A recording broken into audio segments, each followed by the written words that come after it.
Hello my dear students, कैसे हो सब लोग। I hope you all are doing very well and very nice. चलो बेटा, लास्ट क्लास में हमें आइडियल गैस इक्वेशन क्या होता है उसका डिफरेंट फॉर्मेट्स देख चुके थे।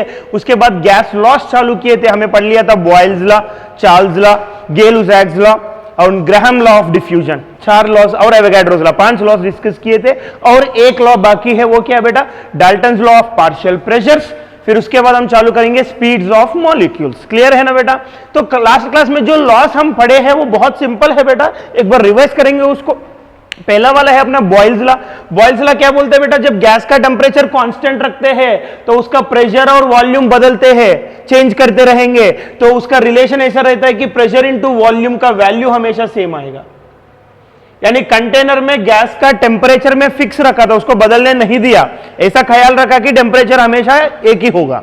फिर मैं उसका वॉल्यूम चेंज करते रहा तो प्रेशर भी चेंज होगा। कैसे चेंज होगा, ऐसा चेंज होगा कि P इंटू वी हमेशा सेम आ जाए, यानी P is inversely proportional to V, यानी दोनों इनवर्सली बदलेगा। वॉल्यूम डबल किया, प्रेशर आधा होगा, ऐसा यह हुआ था बॉयल्स लॉ। फिर चार्ले अंकल ने क्या बोला था, चार्ले अंकल ने बोला कि अगर प्रेशर कांस्टेंट मेंटेन किया है तो वॉल्यूम डिवाइडेड बाय टेम्परेचर का रेशियो हमेशा सेम आता है। क्या कांस्टेंट मेंटेन किए तो, प्रेशर कांस्टेंट मेंटेन किए तो। फिर आया था गेल-लुसाक्स लॉ। फिर गेल-लुसाक अंकल ने क्या बोला था हमें गे अंकल नहीं रे बाबा, गेल-लुसाक, राइट। गेल-लुसाक ने क्या बोला था हमें, जब इधर क्या कांस्टेंट रखे थे, इधर टेम्परेचर इधर प्रेशर, फिर लुसाक ने वॉल्यूम को कांस्टेंट रखा था। जब वॉल्यूम कांस्टेंट है तो उन्होंने बोला कि प्रेशर डिवाइडेड बाय टेम्परेचर का वैल्यू हमेशा सेम आता है। फिर इनका ग्राफ भी देख चुके थे, हमने देखा कि नहीं देखा, हाँ देखा सर। फिर एवोगाड्रो ने क्या किया, एवोगाड्रो ने ये सब मिक्स किया था। ये सब मिक्स करके इन्होंने बोला कि अगर एक गैस को गर्म कर रहे हैं अपन, ताकि उसको कुछ लीकेज तो है ही नहीं, गैस को गर्म कर रहा है ताकि उसका प्रेशर वॉल्यूम टेम्परेचर तीनों बदल रहा है, तो वो तीनों ऐसा बदलता है कि हमेशा pressure into volume divided by temperature, ये वैल्यू हमेशा सेम आता है, कांस्टेंट। और बाद में उन्होंने ये प्रूव किया कि ये वैल्यू पूरा NR से बरोबर होता है। किससे बरोबर होता है, NR। N यानी number of moles of the gas, R यानी यूनिवर्सल गैस कांस्टेंट। फिर ये T इधर आ जाएगा, फिर PV is equals to NRT। ये हुआ था अपना आइडियल गैस इक्वेशन। फिर हमें आइडियल गैस इक्वेशन का 4 अलग अलग फॉर्मेट देख चुके कि देखा कि नहीं देखा, हाँ देखा सर। याद है क्या, याद नहीं है सर तो रिवीजन करना बेटा, स्क्रीन को पॉज करके फटाफट रिवाइज करो, इंपॉर्टेंट है। क्या है, एक हो गया PV इक्वल्स टू NRT। दूसरा इक्वेशन क्या है इसका, रो इज इक्वल्स टू, नहीं तो P is equals to rho RT by capital M, rho RT by capital M। Next PV is equals to capital N KT। Next P is equals to rho KT divided by mu. K यानी Boltzmann constant, rho यानी density, N यानी number of molecules, M यानी molar mass, mu यानी molecular mass. Molar mass molecular mass में फर्क है। Molar mass मतलब 1 mole of molecules का टोटल मास होता है। मॉलिक्यूलर मास मतलब एक मॉलिक्यूल की मास है। मोलार मास मतलब एवोगाड्रो नंबर ऑफ मॉलिक्यूल्स का जो मास होता है, that is molar mass. Clear है ना बेटा। तो ये सारे चीजें पिछले क्लास में हमें देख चुके थे। तो और एक लॉ भी बोला था मैंने, कौन सा है, ग्राहम्स लॉ ऑफ डिफ्यूजन। क्या है Graham's law of diffusion, diffusion यानी क्या है, गैस मॉलिक्यूल्स को एक जगह से दूसरा जगह भागना जो होता है उसको कहते हैं डिफ्यूजन। फिर एक सेकंड में कितने गैस मॉलिक्यूल्स एक जगह से दूसरा जगह जा रहा है उसको कहते हैं रेट ऑफ डिफ्यूजन। फिर ग्राहम ने बोला कि रेट ऑफ डिफ्यूजन जो है गैस का, that is inversely proportional to square root of density of the gas. So दो गैसेस है 1 and 2, तो उसका रेट ऑफ डिफ्यूजन अगर हमें कंपेयर करना है तो R1 by R2 is equal to under root ρ2 by ρ1, ये हमें पढ़ लिए थे। तो अब बचा है बेटा Dalton's law of partial pressure. क्या है, Dalton's law of partial pressure. So all of you keep the side heading बेटा, Dalton's law of partial pressures. कितने हो गया, 5 हो गया क्या, 4 हो गया, ठीक है 5 वाला। Dalton's law of partial pressures।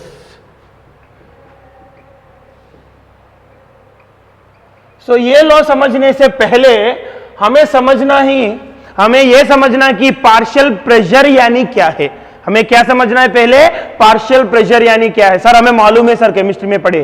ठीक है बेटा, ये मेरा रिस्पॉन्सिबिलिटी है, फिजिक्स में भी पढ़ाना है हमको, है कि नहीं बेटा। केमिस्ट्री में पढ़ते आप लोग, फिर भी मेरे को पढ़ाना ही है, क्योंकि कुछ बच्चे भूल गए होंगे बेटा, तो मैं फिर से समझाता हूं आपको पार्शियल प्रेशर यानी क्या है। अब देखो बेटा, मैंने एक कंटेनर लिया है, इसका वॉल्यूम V मान लो बेटा, कंटेनर का वॉल्यूम कितना है V। इसमें मैंने 3 अलग अलग गैसेस मिक्स किया था, एक हाइड्रोजन, एक ऑक्सीजन, एक नियॉन, ऐसा मिक्स किया था। तो मान लो बेटा, पहला गैस का N1 मोल्स, फिर दूसरा गैस का N2 मोल्स, फिर तीसरा गैस का N3 मोल्स मिक्स किया था ऐसा। N1 moles of hydrogen, N2 moles of helium, N3 moles of neon, ऐसा 3 गैस मिक्स किया था मैंने। Let us say these are non reactive gases, मान लेते हैं कि ये रिएक्ट नहीं होता है। तो केमिस्ट्री वालों, आपको मालूम होगा, केमिस्ट्री पढ़ते हैं, रिएक्ट होगा कि नहीं होगा। मैं इतना एज्यूम कर रहा हूं कि ये तीनों रिएक्ट नहीं होता है, जो जैसे है वैसी रहेगा। क्लियर है ना बेटा। नॉन रिएक्टिव गैसेस, कौन सा गैसेस, नॉन रिएक्टिव गैसेस। तो याद रखो बेटा, ये Dalton's law of partial pressure is applicable when the gases are non reacting. यानी डब्बे के अंदर 3-4 गैसेस डाल दिया मैंने, फिर वो आपस में रिएक्ट होकर नया गैस बन रहा है, फिर डाल्टन्स लॉ अप्लाई नहीं कर सकते हैं। तो डाल्टन्स लॉ अप्लाई करने के लिए डब्बे के अंदर जो गैसेस है वो नॉन रिएक्टिव, एक दूसरे से रिएक्शन नहीं होनी चाहिए, राइट। जैसे पहला का भी कंडीशन है, पहला बॉयल्स लॉ, चार्ल्स लॉ, ये सब पढ़े थे हमें। उसका क्या कंडीशन है बेटा, उसका कंडीशन है Charles Boyle's, Gay Lussac's law, Avogadro's law. इन चारों का क्या कंडीशन है, लीकेज नहीं होनी चाहिए। सिमिलरली इसका क्या कंडीशन है, लीकेज नहीं होना है, वो भी है। दूसरा, ये जो गैसेस है वो रिएक्ट भी नहीं होना है। तो मान लेते हैं कि ये रिएक्ट नहीं हो रहा है। तो ये सब मिलके ये डब्बा की दीवारों पे प्रेशर देता है कि नहीं देता है, हाँ सर देता है। तो कितना प्रेशर देता है, मान लेते हैं अपन P प्रेशर। सो ये PV इक्वल्स टू nRT ना फॉर्मूला। तो टोटल प्रेशर P दिया था, वॉल्यूम कितना था V, N कितना है, total number of moles N1 plus N2 plus N3 into RT। PV is equals to nRT। So total कितना प्रेशर देता है तीनों गैसेस मिला के, N1 plus N2 plus N3 into RT divided by V, इतना pressure देता है। ये तो हो गया टोटल प्रेशर। ये क्या हो गया, total pressure given by the gas. ये तीनों गैसेस मिला के कितना प्रेशर दिया है, ये हुआ था। लेकिन एक एक गैस अकेला कितना प्रेशर देता है, उसको कहते हैं पार्शियल प्रेशर। समझ रहे ना बेटा, आर यू फॉलोइंग। ये देखो ना बेटा, ये पूरा प्रेशर जो आया था ये दीवारों पे, ये पूरा प्रेशर किसने दिया, हाइड्रोजन अकेला दिया क्या, नहीं। हीलियम अकेला दिया क्या, नहीं। नियॉन अकेला दिया क्या, नहीं। तीनों मिला के इतना प्रेशर दिया था। तो एक एक गैस कितना देता है। अगर मैं ऐसा एज्यूम किया कि ये डब्बे में ये बाकी दोनों नहीं है, सिर्फ ये अकेला है, तो कितना प्रेशर देगा। इसको अकेला अगर मैं इसी डब्बे में लिया ना, तो कितना प्रेशर देगा, वो होता है पार्शियल प्रेशर ऑफ हाइड्रोजन। अगर मैं हाइड्रोजन नियॉन नहीं लिया, मान लेते हैं कि नहीं लिया, सिर्फ हीलियम लिया, N2 मोल्स ऑफ हीलियम इसी डब्बे के अंदर, डब्बा को बदलना नहीं है, इसी डब्बे में मैंने N2 मोल्स ऑफ हीलियम लिया, तो वो कितना प्रेशर देता है, वो अकेला कितना प्रेशर देता है सेम डब्बे में, वो होता है पार्शियल प्रेशर ऑफ हीलियम। सो जिस डब्बे, ध्यान से सुनो ना बेटा, बहुत सिंपल है, बहुत इंटरेस्टिंग भी है। जिस डब्बे में हम मिक्सचर ऑफ गैसेस लिए थे, उसी डब्बे के अंदर वो मिक्सचर की जगह अगर एक ही गैस अकेले को मैं अगर लिया, तो वो कितना प्रेशर देता है, वो होता है उसका पार्शियल प्रेशर। वो क्या होता है, उसका पार्शियल प्रेशर। समझ में आया ना बेटा। हाँ सर, अगर मान लो इधर 3 लिए थे, 3 लोगों को, मान लो ये दोनों नहीं लिया, इसी डब्बे के अंदर सिर्फ इसको अकेले को लिया था मैंने, मान लो सिर्फ इसको अकेले को लिया था, तो वो कितना प्रेशर देगा, वो होता है पार्शियल प्रेशर ऑफ हाइड्रोजन। मान लो इसको अकेले को लिया था, बाकी दोनों नहीं लिया इसी डब्बे के अंदर, फिर वो कितना प्रेशर देगा, वो होता है पार्शियल प्रेशर ऑफ हीलियम। अगर मान लो ऊपर का दोनों नहीं लिया, इसी डब्बे के अंदर सिर्फ ये N3 मोल्स ऑफ नियॉन लिया अंडर सेम टेम्परेचर, मान लो, फिर ये कितना प्रेशर देता है, तो वो होता है पार्शियल प्रेशर ऑफ नियॉन। तो पार्शियल प्रेशर का मीनिंग समझ में आया ना बेटा। Instead of mixture, if we take only one gas alone in the same container under same conditions, फिर वो कितना प्रेशर देगा, that is partial pressure of that gas. Sir बहुत इंग्लिश में हो गया सर, नहीं समझा, चलो बेटा। मिक्सचर ऑफ गैसेस की जगह अगर मैं एक ही गैस लिया है, उसमें उनमें से एक ही गैस को लिया है, बाकी को हटा दिया है, उसी डब्बे के अंदर उसी कंडीशंस में यानी उसी टेम्परेचर पे अगर लिए हैं, तो वो अकेला कितना प्रेशर देता है, वो होता है उस गैस का पार्शियल प्रेशर। तो इन तीनों की जगह सिर्फ हाइड्रोजन लिया सेम टेम्परेचर पे सेम डब्बे में, तो कितना प्रेशर देगा, that is partial pressure of hydrogen. Similarly सिर्फ हीलियम लिए तो partial pressure of helium, similarly सिर्फ नियॉन लिया पार्शियल प्रेशर ऑफ नियॉन। तो अब पार्शियल प्रेशर यानी क्या है, समझ में आया ना बेटा। अब पार्शियल प्रेशर का टोटल प्रेशर का कुछ रिलेशन आता है, बहुत आसान रिलेशन एक आता है। उस रिलेशन दिया था कौन, डाल्टन अंकल ने दिया था, that is nothing but Dalton's law of partial pressure. तो अब इधर देखो बेटा, so what is the partial pressure, definition समझ में आया ना आपको। अब उसका फॉर्मूले देखेंगे, partial pressures, first one, first gas का, पहला गैस का P1, पहला गैस क्या है, N1 मोल्स ऑफ हाइड्रोजन ना बेटा। तो पार्शियल प्रेशर का मीनिंग क्या समझाया, सारे गैसेस की जगह सिर्फ हाइड्रोजन अगर मैं लिया डब्बे में, वो कितना प्रेशर देगा, that is partial pressure of hydrogen. तो इधर देखो बेटा, इसको इक्वेशन 1 मानेंगे। तो इधर देखो बेटा, listen here all of you, ये डब्बे में देखो, इस डब्बे में ये 3 गैसेस लिया था एग्जांपल में मैंने, 3 में 2 छोड़ दो, सिर्फ एक ही ले लो, सिर्फ हाइड्रोजन अगर मैं पकड़ा तो वो कितना प्रेशर देगा, तो N1 मोल्स ऑफ हाइड्रोजन ना। तो फॉर्मूला क्या है, PV equals to NRT, formula क्या है बेटा, PV is equals to NRT। तो इससे प्रेशर का फॉर्मूला क्या होता है, NRT/V होता है कि नहीं होता है प्रेशर का फॉर्मूला, हाँ सर होता है, तो उसको याद रखो बेटा, प्रेशर का फॉर्मूला होता है NRT/V। अब मुझे पार्शियल प्रेशर चाहिए किसका, हाइड्रोजन का, मतलब डब्बे के अंदर सिर्फ हाइड्रोजन लेते हैं। सो हाइड्रोजन पूरा डब्बे का वॉल्यूम को ऑक्यूपाई करेगा, कितना है डब्बे का वॉल्यूम V, टेम्परेचर T, और कितना मोल्स है हाइड्रोजन का N1, तो कितना प्रेशर देगा, फॉर्मूला के हिसाब से। फॉर्मूला क्या है प्रेशर का, NRT/V ना, प्रेशर का फॉर्मूला क्या है, NRT/V। हम डब्बे के अंदर हम क्या ढूंढ रहे हैं अभी, पार्शियल प्रेशर्स। जब पार्शियल प्रेशर्स ढूंढते हैं, एक एक गैस को सेपरेटली लेना पड़ता है। तो मैं सिर्फ हाइड्रोजन लिया, तो सिर्फ हाइड्रोजन का कितने मोल्स है, N1 मोल्स है। सो N1RT/V, वॉल्यूम तो वही होगा क्योंकि सेम डब्बे में लेना पड़ता है, मैंने बोला था आपको, हाँ सर। ये हो गया partial pressure of first gas. Now partial pressure of second gas, यानी सेकंड गैस अकेला कितना प्रेशर देता है उसी डब्बे के अंदर।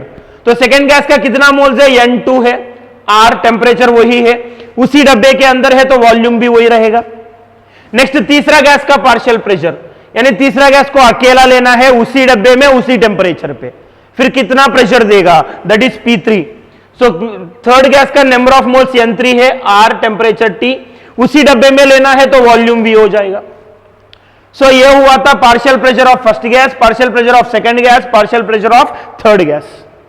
अब मैं ये तीनों को ऐड करूंगा बेटा, P1 plus P2 plus P3. Let us add all these partial pressures. P1, line मार लेते इधर, P1 plus P2 plus P3. P1 कितना मिला हमें, N1RT/V, P2 N2RT/V, P3 N3RT/V। समझे क्या बेटा, हाँ सर समझे सर। अब देखो P1 plus P2 plus P3 is equals to RT/V को अगर कॉमन पकड़ा मैंने तो बचेगा क्या है, N1 plus N2 plus N3। Late us से दिस इज इक्वेशन 2। फिर 1 और 2 को कंपेयर करो बेटा, देखो 1 और 2 देखो, दोनों देखो, इधर इक्वेशन 1 है अपना, इधर इक्वेशन 2 है। तो इक्वेशन 1 में और 2 में राइट हैंड साइड सेम निकला, देखो N1 plus N2 plus N3 RT/V। इधर देखो, इधर देखो इक्वेशन 1 में N1 plus N2 plus N3 into RT/V, right hand side same निकला कि नहीं, हाँ सर। फिर लेफ्ट हैंड साइड को इक्वल करना है कि नहीं करना है, करना है sir. So from 1 and 2 total pressure inside the container, यानी सारे गैसेस मिला के कितना प्रेशर देता है, that total pressure is equals to P1 plus P2 plus P3। उधर का राइट साइड इधर का राइट साइड का इक्वेशन की राइट हैंड साइड्स को इक्वल किया, क्योंकि दोनों इक्वेशंस का लेफ्ट हैंड साइड सेम आया था तो राइट हैंड साइड भी सेम होनी चाहिए। तो राइट हैंड साइड्स को इक्वल करने से मेरे को क्या मिला, देखो बेटा एक बहुत ही खूबसूरत पॉइंट मिला था।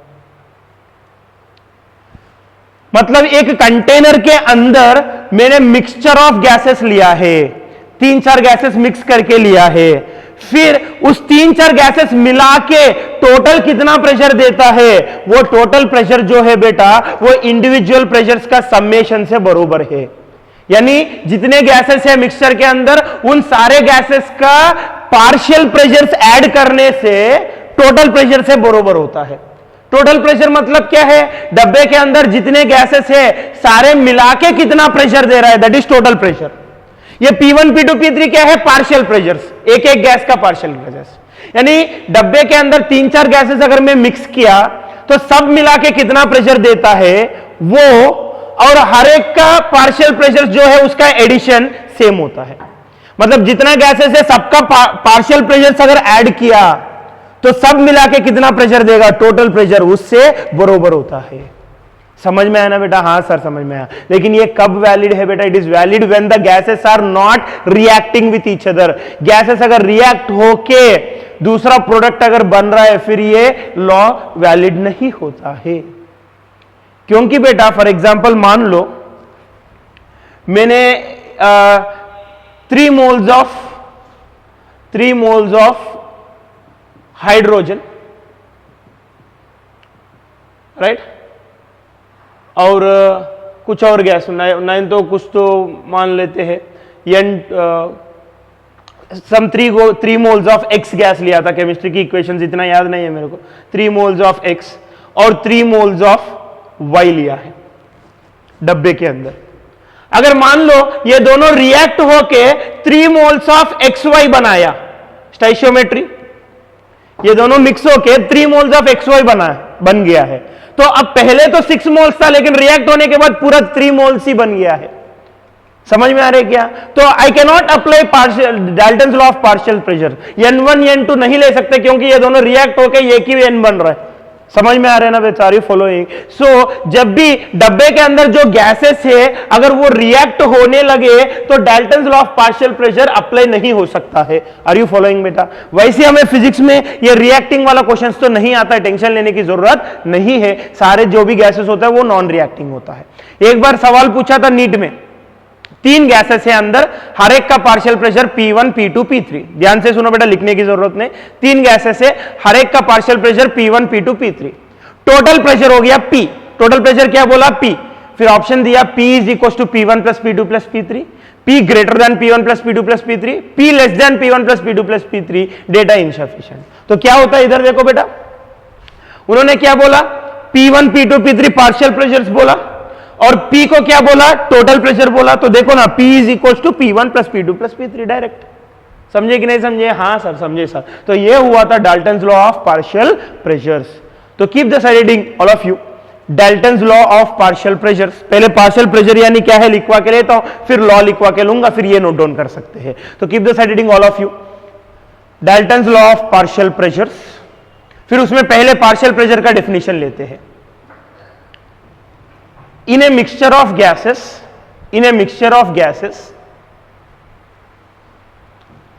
the pressure exerted by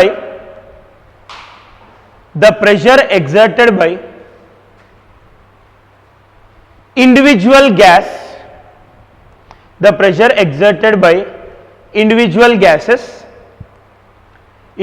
gases under same conditions, same conditions मतलब अब लिख सकते हैं ब्रैकेट में same volume and same temperature, under same conditions are known as their THER their partial pressures, are known as their partial pressures. लिखे क्या? हाँ sir थोड़ा फास्ट हो गया सर, लिखना मिस हो गया, तो रिप्ले करके सुनो बेटा। चलो नो, लॉ क्या है? लॉ लिख लेते हैं। लॉ क्या बोलते हैं? लिखो ना बेटा। Dalton's law of partial pressures, Dalton's law of partial pressures states that, Dalton's law of partial pressures states that the total pressure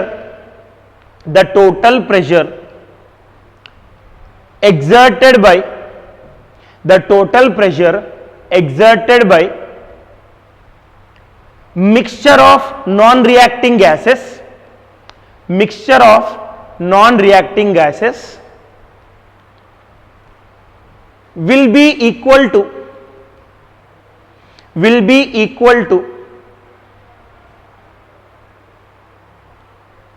sum of the SUM will be equal to sum of the, sum मतलब SOME मत लिखो बेटा, SUM मतलब addition, sum मतलब addition, sum of the partial pressures, sum of the partial pressures of individual gases, partial pressures of individual gases.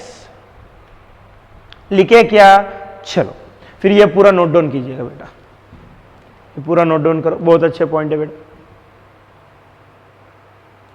ये पूरा note down करने के बाद अपन जाएंगे molecular speeds of gas molecules. चलो नोट डाउन किया है बेटा, ये अरेस्ट कर रहा हूं, ये उम्मीद रखता हूं कि आप लोग नोट डाउन किया है। चलो बेटा अपन नेक्स्ट टॉपिक पढ़ेंगे, स्पीड्स ऑफ मॉलिक्यूल्स।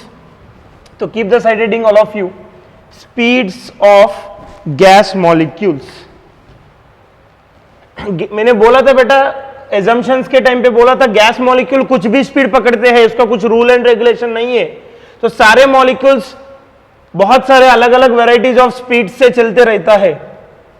सो वो इतने सारे स्पीड्स होता है, तो न्यूमेरिकल्स करते समय मॉलिक्यूल का अगर स्पीड लेना है, नहीं तो गैस के लिए अगर स्पीड लेना है तो कौन सा स्पीड पकड़ना है, तो सवाल आता है इधर।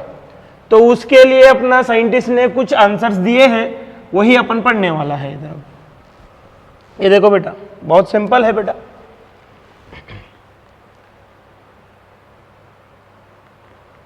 Speeds of molecules. ये देखो बेटा, एक डब्बे है, ये डब्बे के अंदर मैंने गैस लिया था, तो बहुत सारे गैस मॉलिक्यूल्स होता है। तो इस गैस मॉलिक्यूल्स की मोशन के बारे में हमें एजम्पशंस में पढ़े थे, चैप्टर की शुरुआत में एजम्पशंस ऑफ केटीजी में पढ़े थे। वो करेगा ब्राउनियन मोशन, यानी वो हर डायरेक्शन में जाता है रैंडमली, और ऑल पॉसिबल वेलोसिटीज, कितने वेलोसिटीज पकड़ सकते हैं, सारे वेलोसिटीज पकड़ेंगे मॉलिक्यूल्स। ये एक मॉलिक्यूल अगर 3 पकड़ा, दूसरा 5 पकड़ेगा और एक 10 पकड़ेगा, ऐसा कुछ भी स्पीड पकड़ते हैं। उसका कुछ ट्रैफिक रूल्स वगैरह कुछ है ही नहीं। बोला कि नहीं बोला? हाँ सर बोला है सर। रिवीजन करो बेटा डेली, बहुत इंपॉर्टेंट है। ये देखो बेटा, मैं ज्यादातर कितना रिवीजन कर सकता हूं आज की क्लास में? मैं ज्यादा से ज्यादा कल का क्लास का रिवीजन ले सकता हूं, उससे पहले का ले सकता हूं मोस्टली, वो भी 5-10 मिनट में, राइट। लेकिन मैं हर क्लास में शुरुआत से रिवीजन ले सकते हैं क्या? फिर रिवीजन ही चलते रहता है, चैप्टर आगे नहीं बढ़ेगा, है कि ना बेटा? तो आपको हर रोज शुरुआत से रिवीजन करना पड़ता है कि ना बेटा? वेंकट सर रिवीजन लेंगे, हाँ, लेकिन कितना लेंगे? सिर्फ पिछले क्लास का ले सकता हूं, नहीं तो पिछले 2 क्लास का ले सकता हूं, उससे ज्यादा लेना मुश्किल है, क्योंकि हमारा चैप्टर भी आगे बढ़ना है। समझ रहे ना बेटा? चलो फर्स्ट क्लास में एजम्पशंस में मैंने लिखवाया था second point, gas molecules are in state of continuous random motion in all directions with all possible velocities। यानी क्या बोल रहा है? गैस मॉलिक्यूल्स का हालत ऐसा रहता है कि वो हमेशा रैंडम मोशन में रहता है, सब डायरेक्शन में, सब दिशा में चलते रहता है, और कुछ भी वेलोसिटी से चलते रहता है। तो सबका वेलोसिटी कुछ भी होता है, उसका कुछ रूल एंड रेगुलेशन नहीं है। तो मेरे को कहीं ना कहीं वेलोसिटी यूज करने को जरूरत पड़ा। फॉर एग्जाम्पल, मुझे सारे गैस मॉलिक्यूल्स का काइनेटिक एनर्जी निकालना है, पूरा गैस का काइनेटिक एनर्जी ढूंढना है मुझे, ट्रांसलेशनल काइनेटिक एनर्जी। कौन सा काइनेटिक एनर्जी? ट्रांसलेशनल, यानी स्ट्रेट लाइन मोशन की वजह से जो काइनेटिक एनर्जी रहेगा उसको कहते हैं ट्रांसलेशनल काइनेटिक एनर्जी। तो मुझे ट्रांसलेशनल काइनेटिक एनर्जी ढूंढना है, तो फॉर्मूला क्या है ट्रांसलेशनल काइनेटिक एनर्जी का? ½ mv²। तो ये मैं अगर पूरा गैस का अगर एक ही वेलोसिटी है तो मैं ऐसा करूंगा डायरेक्टली, ½ इंटू टोटल गैस का मास इंटू उसका वेलोसिटी का स्क्वायर। लेकिन हर मॉलिक्यूल का सेम वेलोसिटी है क्या? नहीं, सबका अलग अलग है। तो हमें क्या करना है? एक एक मॉलिक्यूल लेना है, पहले का काइनेटिक एनर्जी ½ इंटू पहले वाले का मास, हर एक मॉलिक्यूल का मास म्यू पकड़ेंगे, तो ½ म्यू इंटू उसका वेलोसिटी v1 म्यू यानी molecular mass, mass of one molecule. फिर दूसरा मॉलिक्यूल का वेलोसिटी v2, तो ½ म्यू इंटू v2²। फिर तीसरे का μ3, ½ म्यू इंटू v3²। ऐसा सबका ऐड करना है। कितना ऐड करेंगे यार? मॉलिक्यूल्स, एक मोल में कितना मॉलिक्यूल्स रहेगा? एवोगाड्रो नंबर होता है कि अपना पूरा जिंदगी कम पड़ता है ऐड करने में, और इतनी देर में उसका वेलोसिटी चेंज होता रहता है। अब पहले का कैलकुलेट किया, दूसरे पे जाया, तो दूसरे पे गया, तब तक पहले का वेलोसिटी बदल देते हैं। क्योंकि कंटिन्यूअस कोलिजन होता है, वेलोसिटीज भी बदलते रहता है। तो ऐसा पॉसिबल है क्या हर एक का लेके ढूंढना, ऐड करना पॉसिबल नहीं है। एक का किया दूसरे पे गया, तब तक पहले का वेलोसिटी चेंज ही हो जाता है। और ऐसे एडिशन भी कितना करेंगे अपन, होता है नहीं। तो हमको आसान कब जाएगा, अगर सारे मॉलिक्यूल्स का एक ही वेलोसिटी पकड़ा मैंने, तो सीधा फॉर्मूला होता है half into total mass of the gas into velocity square. फिर सीधा मेरे को पूरा गैस का काइनेटिक एनर्जी आएगा। फॉर एग्जाम्पल मुझे पूरा गैस का मोमेंटम निकालना है, तो अगर पूरा गैस मॉलिक्यूल्स का एक ही वेलोसिटी पकड़ा तो होता है, नहीं तो नहीं होता है। तो कैसे आएगा मोमेंटम, फिर पूरा mass of the total gas into उसका वेलोसिटी। उसका वेलोसिटी मतलब ऐसा अगर लेना है तो सारे मॉलिक्यूल्स का एक ही वेलोसिटी मानना पड़ता है मुझे। तो अगर सारे गैस मॉलिक्यूल्स का एक ही वेलोसिटी लेना है तो कौन सा लेना है, यह सवाल था। अभी समझ में आ रहा है ना बेटा। फिर तुरंत सब बच्चे के दिमाग में एक आता है, सर एवरेज पकड़ेंगे। हर किसी को कॉमन सेंस है, ये हर किसी को यही आता है, एवरेज पकड़ेंगे। है क्या बेटा? हाँ सर, अगर मैं एप्पल्स को सबको इक्वली बांटना है तो एवरेज ढूंढ के बांटूंगा मैं। वैसे मार्क्स भी सबको इक्वली देना है, हर एक बच्चे को अलग अलग मार्क्स आए तो सबको इक्वली देना चाहता हूं मैं, तो एवरेज ढूंढेंगे। इधर भी सबका वेलोसिटी अलग अलग है, लेकिन सबका एक ही वेलोसिटी पकड़ना चाहता हूं मैं, तो उसका एवरेज ढूंढते हैं अपन। समझ में आ रहा है ना बेटा। तो एवरेज ढूंढना पड़ता है, तो ये सबके दिमाग में आता है। तो एक साइंटिस्ट ने बोला था अपन पकड़ेंगे एवरेज वेलोसिटी। अब हमारा दिक्कत यह है कि हर मॉलिक्यूल का वेलोसिटी लेके अपन नहीं जा सकते हैं, पूरा मॉलिक्यूल्स का एक ही वेलोसिटी लेना पड़ता है। तो वैसा लेना है तो क्या लेना है बोल के सवाल आया, तो एक बंदे ने बोला उसका एवरेज पकड़ेंगे। तो first one is average velocity. Average velocity, average velocity मतलब velocity of first molecule plus velocity of second molecule, ऐसा जितना है सबका velocity of nth molecule divided by total number of molecules. लेकिन प्रॉब्लम यह आ रहा है कि इसका वैल्यू 0 मिल रहा है, क्योंकि ये वेलोसिटी मतलब वेक्टर, तो एवरेज भी लेते समय सब वेलोसिटी से ऐड करना है। तो ये कौन सा एडिशन होता है, वेक्टर एडिशन होता है। तो वेक्टर एडिशन में डायरेक्शन भी मानना पड़ेगा। तो हमें मालूम है कि सारे डायरेक्शंस में जाता है मॉलिक्यूल्स, सारे डायरेक्शंस में। तो वेक्टर एडिशन किया ना तो उसका रिजल्टेंट आएगा 0। सारे डायरेक्शंस में वेलोसिटीज मिलते रहता है अपने को, तो वो सब v1 बार, v2 बार, v3 बार सब ऐड किया ना तो मेरे को नेट वैल्यू कितना आता है, 0 आता है। सब वेक्टर्स कैंसिल होके एक दूसरे को मिलेगा मेरे को 0, क्योंकि कुछ पॉजिटिव डायरेक्शन में रहता है, कुछ नेगेटिव डायरेक्शन में रहता है। तो ऐड करने से एवरेज मिलेगा 0। तो ये हमारा पर्पस को सॉल्व नहीं कर पा रहा है, क्योंकि 0 आ रहा है, लेकिन 0 तो नहीं है। वेलोसिटीज तो है सबको, पूरा गैस को एक ही वेलोसिटी मानना है तो 0 नहीं मान सकते ना बेटा। फिर हमेशा काइनेटिक एनर्जी 0 ही रहेगा फिर गैस का, ऐसा थोड़ी होगा। तो ये तो गया गलत। तो फिर लोगों ने क्या बोला, डायरेक्ट वेक्टर्स का ऐड किया ना तो कुछ पॉजिटिव है कुछ नेगेटिव है, तो कुछ नेगेटिव होने के कारण हमको 0 मिल रहा है। तो लोगों ने क्या सजेस्ट किया कि नेगेटिव वेलोसिटीज की वजह से 0 आ रहा है ना, तो अपन उस नेगेटिव को भी पॉजिटिव बना लिए तो फिर 0 नहीं आएगा। फिर नेगेटिव्स को भी पॉजिटिव बनाना है तो क्या करना है, सबको स्क्वायर करना है। तो लोगों ने बोला वेलोसिटी की एवरेज लेने की जगह वेलोसिटी का स्क्वायर्स को एवरेज ले लो। किसका एवरेज ले लो, वेलोसिटी का स्क्वायर्स को, यानी v1 square plus v2 square plus v3 square so on up to vn square divided by total number of molecules. ये आ गया एवरेज। हमें ये 0 नहीं आता है, क्योंकि स्क्वायर किया तो नेगेटिव भी पॉजिटिव बन जाएगा, तो ये तो 0 नहीं आएगा, अच्छी बात है। लेकिन ये वेलोसिटी का एवरेज है क्या? नहीं, ये वेलोसिटी का स्क्वायर की एवरेज है। तो हमें क्या चाहिए, एवरेज वेलोसिटी चाहिए ना। तो हमें क्या करना है, इसको रूट भी बनाना पड़ता है बाद में, आंसर मिलने के बाद उसका रूट लेना पड़ता है, क्योंकि हमें वेलोसिटी चाहिए, वेलोसिटी का स्क्वायर नहीं चाहिए। लेकिन मैं एवरेज किसका निकाला, वेलोसिटी का स्क्वायर का निकाला था एवरेज। मेरे को सिर्फ वेलोसिटी चाहिए, तो मैं क्या करूंगा, बाद में रूट अप्लाई करूंगा। तो इसको कहते हैं आरएमएस वेलोसिटी, नहीं तो आरएमएस स्पीड भी बोलते हैं लोग। आरएमएस वेलोसिटी नहीं तो आरएमएस स्पीड, वीआरएमएस। आरएमएस का मतलब क्या है बेटा, ये देखो, ये क्या है, ऊपर वाला क्या है, रूट। ये क्या है, ऊपर क्या है, तो पहले सबसे पहले क्या है, तो रूट। इधर क्या किया था उसके हिसाब से नाम आता है। इधर हमने किया था वेलोसिटी की स्क्वायर्स का एवरेज निकाला और उसका रूट बनाया, यानी रूट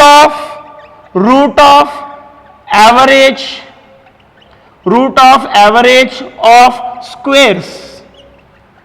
यानी स्क्वेयर्स का एवरेज निकाल के उसका रूट बनाया, root of average of squares. Average का दूसरा नाम है मीन। स्केलर्स के लिए जब लेते हैं, स्क्वेयर्स के लिए जब लेते हैं तो हम मीन बोलते हैं। So root of mean, mean मतलब एवरेज, मीन ऑफ स्क्वेयर्स, यानी स्क्वेयर्स का एवरेज निकाल के उसका रूट बनाया, तो root of mean of squares. तो बीच में ये ऑफ्स को उड़ा दिया उन्होंने, फिर बोल दिया कि root mean square velocity. RMS velocity मतलब रूट मीन स्क्वेयर, यानी रूट ऑफ मीन, मीन मतलब एवरेज ऑफ स्क्वेयर्स, स्क्वेयर्स का एवरेज करके उसका रूट बनाया, फिर हमें आता है आरएमएस वेलोसिटी। सो आरएमएस का फुल फॉर्म क्या है बेटा? आरएमएस वेलोसिटी का full form root mean square velocity. RMS मतलब रूट मीन स्क्वेयर।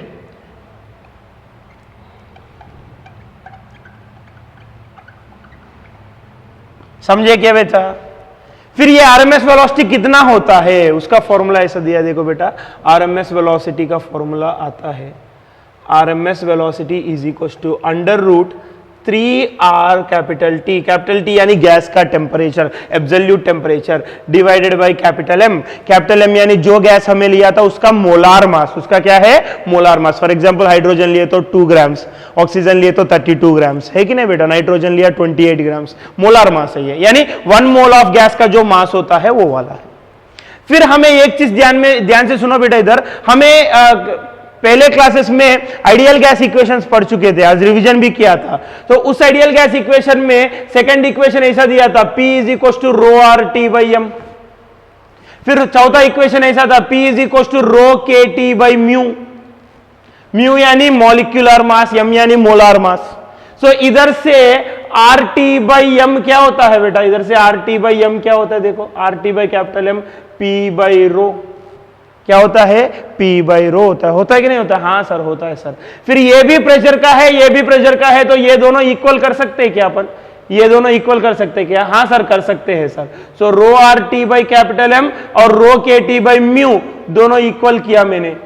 फिर दोनों तरफ म्यू म्यू रो कैंसिल हो जाता है, टी कैंसिल होता है, नहीं तो टी वैसी रहने दो, रो कैंसिल हो जाता है। फिर इधर से मैं बोल सकता हूं कि R T by M is equal to K T by mu. थोड़ा क्लियर लिखूं क्या? हाँ सर, चलो बेटा लिख देता हूं मैं, इधर देखो, ये फॉर्मूला फिर से लाएंगे अपन, पहले लिख देता हूं। देखो, हमें मालूम है आइडियल गैस इक्वेशन से P is equal to rho R T by M, उससे मैं आर टी बाई एम को क्या लिख सकता हूं?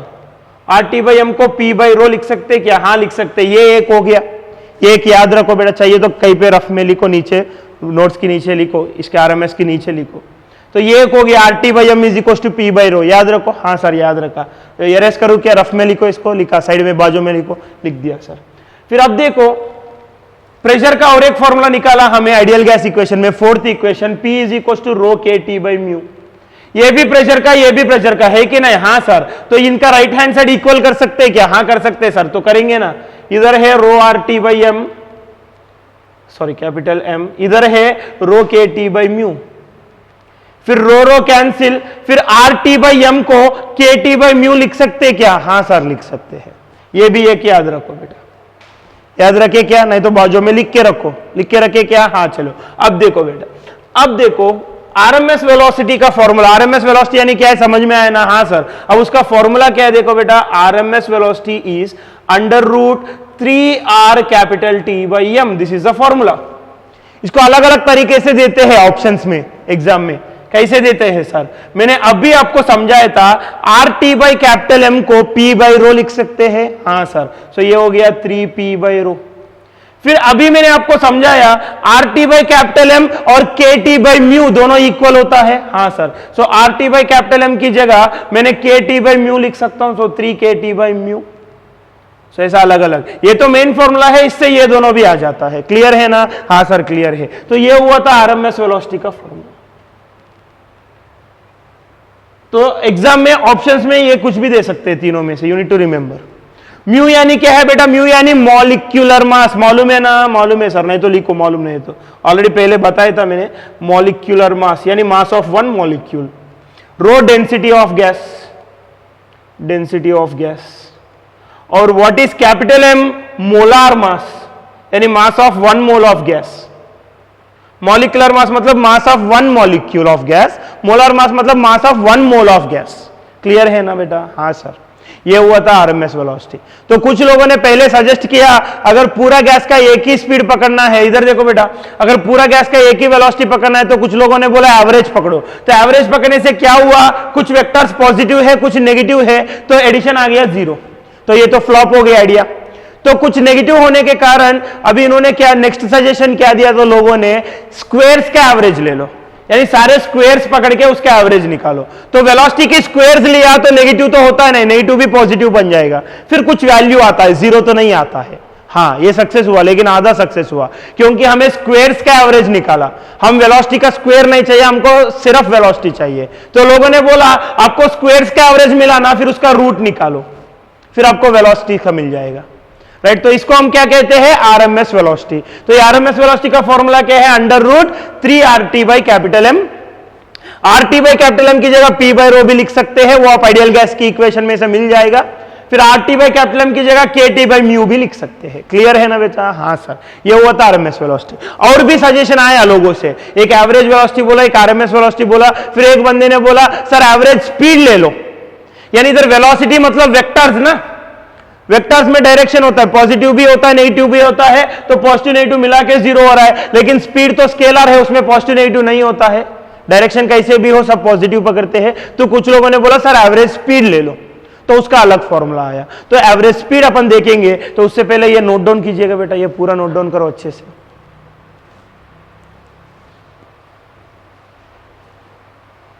पूरा नोट डाउन किए तो तीसरा अपन जाएंगे एवरेज स्पीड, हो गया। तो keep the side heading third one average speed, RMS हो गया ना, keep the side heading average speed. ये देखो बेटा, साइड हेडिंग रखे क्या सब लोग, एवरेज स्पीड। स्पीड मतलब अब सिर्फ वैल्यूज को ऐड करेंगे, वेलोसिटीज का मैग्नीट्यूड्स को ऐड करेंगे, डायरेक्शन नहीं पकड़ेंगे। स्पीड बोला ना तो इधर डायरेक्शन नहीं पकड़ेंगे। So third one is average speed.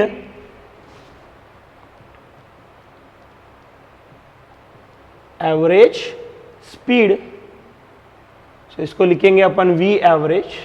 So it is nothing but sum of all the speeds, सिर्फ मैग्नीट्यूड, बार नहीं लिखा मैंने, देखो बार नहीं लिखा, सिर्फ magnitude divided by total number of molecules. तो इसका फॉर्मूला ये मिला था हमें, एवरेज स्पीड का फॉर्मूला ये मिला था √8RT by pi capital M। T यानी absolute temperature of the gas, capital M यानी molar mass of the gas. Clear है ना बेटा? हाँ सर। सिमिलरली हमें मालूम है RT बाई कैपिटल M की जगह P बाई रो लिख सकते हैं, पाई तो वैसी रहेगा, 8 और पाई वैसी रहेगा, RT बाई कैपिटल M की जगह P बाई रो। सिमिलरली हमें मालूम है RT बाई कैपिटल M की जगह KT बाई म्यू भी लिख सकते हैं, तो 8 और पाई तो वैसी रहेगा, RT बाई कैपिटल M की जगह हम लिखेंगे KT बाई म्यू। सो ये हुआ था बेटा फॉर्मूले, किसका फॉर्मूला है बेटा, ये एवरेज स्पीड का, एवरेज वेलोसिटी नहीं, एवरेज स्पीड।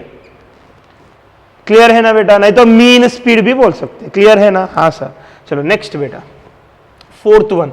कुछ लोगों ने बोला मोस्ट प्रोबेबल स्पीड पकड़ो sir. What is most probable speed?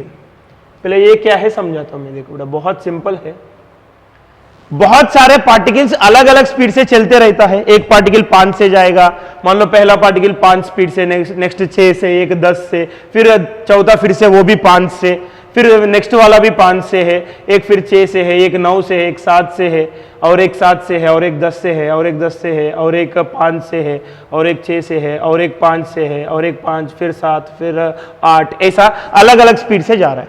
तो ज्यादातर मॉलिक्यूल्स कौन सा स्पीड पकड़ रहा है क्लियरली समझ में आता है। देखो बेटा 5 का स्पीड जो है वो ज्यादातर मॉलिक्यूल्स ले रहा है कि नहीं? हाँ सर, ज्यादा रिपीट हो रहा है।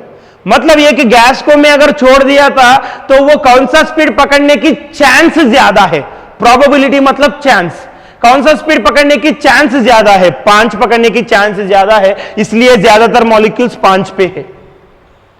अगर कंडीशंस एनवायरनमेंट की टेम्परेचर वगैरह वो सब ऐसा है कि मॉलिक्यूल को 10 मीटर पर सेकंड स्पीड पकड़ने की चांस ज्यादा है, तो ज्यादातर मॉलिक्यूल्स उसी स्पीड पकड़ेगा। तो कौन सा स्पीड पकड़ने को चांस ज्यादा है उसको अपन कहते हैं मोस्ट प्रोबेबल स्पीड। प्रोबेबल मतलब चांस, ज्यादा चांस वाला स्पीड। वो चांस ही है, पकड़ना है बोल के जरूरी नहीं है, वो चांस है। एक कॉइन को हम टॉस करते हैं तो टेल्स गिरने की ज्यादा चांस है, हेड्स गिरने की ज्यादा चांस है? इक्वल चांस होता है, क्योंकि है दो ही ऑप्शन, हेड भी गिर सकते टेल भी गिर सकते, इक्वल चांस होता है। वैसी उसको कहते हैं प्रोबेबिलिटी मैथ्स में। तो इधर भी एक मॉलिक्यूल को छोड़ दिया मैंने तो वो कौन सा स्पीड पकड़ने का चांस ज्यादा है कंडीशंस के हिसाब से, टेम्परेचर के हिसाब से। तो इस एग्जांपल में 5 पकड़ने की चांस ज्यादा है, इसलिए ज्यादातर मॉलिक्यूल्स 5 पकड़े। तो कौन सा स्पीड को ज्यादातर मॉलिक्यूल्स ले रहा है उसका वो स्पीड पकड़ने का चांस ज्यादा है, तो उसको कहते हैं मोस्ट प्रोबेबल स्पीड। समझे क्या? हां सर। सो अब मोस्ट प्रोबेबल स्पीड में डेफिनेशन ये लिख सकते हैं इधर, it is the speed that most of the molecules, it is the speed that most of the molecules possess or have chance to possess, have chance to possess। ज्यादातर कौन सा speed को पकड़ रहा है मॉलिक्यूल्स? ज्यादा मॉलिक्यूल्स कौन सा स्पीड को पकड़ रहा है, सॉरी, ज्यादा मॉलिक्यूल्स कौन सा स्पीड को पकड़ रहा है, उस स्पीड को कहते हैं मोस्ट प्रोबेबल स्पीड। फिर ये मोस्ट प्रोबेबल स्पीड का वैल्यू कैसे ढूंढेंगे अपन टेम्परेचर कंडीशंस के हिसाब से? तो मोस्ट प्रोबेबल स्पीड का वैल्यू है बेटा √2r capital T by m। फिर से वही कहानी है, RT बाई m की जगह अपन P बाई रो लिख सकते हैं। सिमिलरली RT बाई m की जगह में KT बाई म्यू भी लिख सकते हैं। म्यू यानी 1 मॉलिक्यूल का मास, कैपिटल M यानी 1 मोल ऑफ गैस का मास। ये मेरा रिप्रेजेंटेशन है, अलग अलग बुक्स में रिप्रेजेंटेशन अलग अलग हो सकते हैं, राइट? बस you need to understand the concept, representation कैसे भी लो। सो ये हुआ था मोस्ट प्रोबेबल स्पीड। क्लियर है ना बेटा? हाँ सर क्लियर है। पूरा नोट डाउन करो बेटा।